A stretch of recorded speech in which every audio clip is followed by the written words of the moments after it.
My name is Jason and welcome back to my channel, the GunnerStation, the channel where we talk all things Arsenal. And wow, what the last couple of days it's been for Arsenal, huh? Crazy. And that's only just since my last video went up. I'm just going to go through everything that's gone on since then. I mean, the last few videos, I was just talking about, Josh Kroenke and what you said in that interview about we should be excited and expect some big signings. And, that was just before Pepe arrived, and it's only just gone better since yesterday's transfer deadline day. Never in my wildest dreams that I think it would turn out the way it has done, especially when you consider the beginning of the transfer season. All you heard was about £45 million budget. Well, that's just proven to be a load of you-know-what now. So, yeah. And, like I just mentioned, we got Pepe for 72 million. Okay, fine, it's 40 million up front and then in instalments to get to 72 million, but still a brick-star transfer record, which I believe is a Aubameyang, which was for about 50 to 55 million or so. I probably should have looked it up beforehand. Anyway, so we got him. That's all right away a statement to sign. A lot of big teams like Man United, Tottenham were after this player, and we managed to get him. And then obviously you got Kieran Tierney from Celtic, 25 million, very sought after as well. 25 million, bear in mind, only a few years ago, Luke Shaw went to Man United for 30 million. You've got Wan-Bissaka going to Man United for 50 million. You've got just these crazy sums for these fullbacks. And we've got one of the best up-and-coming ones for 25 million. So, yeah, we're really happy with that. And bear in mind as well, he's a proper Celtic lad. It's not like Van Dijk leaving Celtic to go into the Premier League. This is a guy who, born and bred Celtic fan, all his family supports Celtic, community Celtic. It's a tough decision to leave such a big club like Celtic to come to Arsenal. But he's obviously felt Arsenal the right club to progress his career. He's done all he can at Celtic. A great signing, but of course I think the story of the, dare I say, the transfer deadline day was of course David Luiz coming from Chelsea to Arsenal. When I heard the rumour I just couldn't believe it was happening, and then it was just like, wow, Sideshow Bob himself is actually at Arsenal. I'm not going to sit here and pretend that I haven't said anything bad about Luiz in the past when he was playing for Chelsea. I think Sideshow Bob was probably one of the more polite things. I'll leave it at that. But when the rumour came out the day before the transfer deadline day, I did think, would I really want Luiz at the club, 32 years old? Obviously his mistakes do get highlighted. But then I just thought, he's won all there is to win. He could argue better than the defence we have at the moment. He's got a winning mentality, which, we do need a winning mentality. There was people criticising Koscielny and all the other players for not having that mentality. Luiz definitely has a winning mentality. And, he's a character. We do need that in our dressing room. I think it can only be a good thing. For 8 million, bear in mind, this is a guy who's gone for 50 million twice, I believe, or roundabouts. This is a really, really good deal. And some of the other central defenders you were hearing touted were going for 50 odd, 80 million. And to get Luiz for 8 million, I just think, you can't go wrong with that, to be honest. Time will tell whether it definitely solves our problems in defence for the season, but, it definitely doesn't hinder it. It's definitely an improvement on what we got.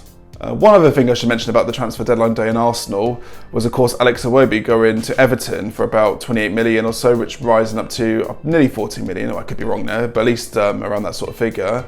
I personally probably wouldn't have sold Iwobi. I do, rate him to a certain extent. I just think until he gets to that line, he's actually really good with dribbling and getting to the line and whatnot. Just his final product, there's goal return. There's always going to be the criticism against him. But, you look at other examples of similar men. He's only 23. You've got Raheem Sterling. He was very bad in front of goal for ages. But, there was a talented player within him. And, he's scoring for fun now for last season for Man City. He's one of England's best players in the country, really. I just think, this could have been Iwobi's breakthrough season. He did a very good goal in the Europa League final. I mentioned that a lot. It's just still hurting me quite a bit. So, I don't know, it doesn't seem so. But, yeah, no, I would have kept him. Perhaps maybe got rid of Mkhitaryan instead. But, for what we got, he wasn't going to play too much. And there's positives to Iwobi going as well. It does open up spaces for, Reece Nelson, another academy product, and also opens one for Emile Smith-Rowe. And of course, you've got Pepe. Pepe's going to play. You can't spend 72 million on a player and not play him. But no, Iwobi, I do generally wish him all the best. And I think maybe one of the reasons as well, he was a true Arsenal man. So whenever someone like that does leave the club, you do feel a bit of regret over it, but I do wish him all the best, apart from when Everton play Arsenal. So yeah, good luck, Alex. So I think it's more than fair to say that this transfer window has more than rejuvenated Arsenal fans.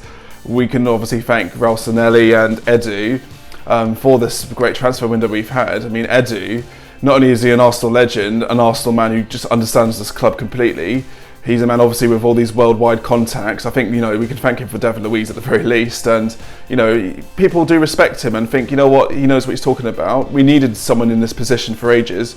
Edu Sanllehi, he's been getting all the praise on Twitter, and, you know, quite rightfully so.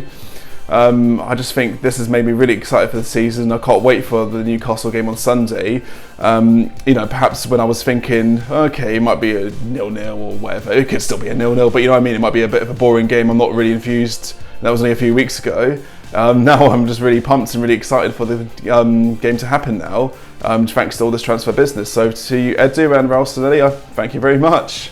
I guess it also shows that Josh Kroenke was onto something in this interview, and yes, Josh, very excited for the season. As I just mentioned, I have, you know, looked on Twitter from what Arsenal fans are saying about Josh Kroenke, and they're saying that it was because of the hashtag #WeCareDoYou movements that happened that sparked Josh into acting, and hence all this transfer activity has happened. You can never 100% say, you know, if that's the case or not. I mean, from a personal point of view, I actually do believe it did contribute towards it, because, you know, Arsenal is such a big club, and I just showed that all the Arsenal fans, despite, you know, different opinions on players or whatever else, you know, they got together for a very good cause. I signed it as well. I probably would have been more vocal on it if I was on YouTube earlier, but, you know, I think it was the right thing to do, and it's had a very positive effect, and just shows you what happens when Arsenal fans come together instead of, you know, disagreeing and falling out with each other over, you know, different point of views. And that's it for now. Thank you for tuning into my channel again. I hope you enjoyed it. As I said, I'm still getting used to this whole YouTube thing. You know, like, eventually as the months and I get better at it, the video editing can be better, probably have a better background and mic and whatever else, so forth. But yeah, no, please follow me on my Twitter account, follow me on my Instagram account, and hope to see you soon on this YouTube channel. Alright, I'll be giving my predictions for the Newcastle game, and that video should be up by tomorrow. Take care.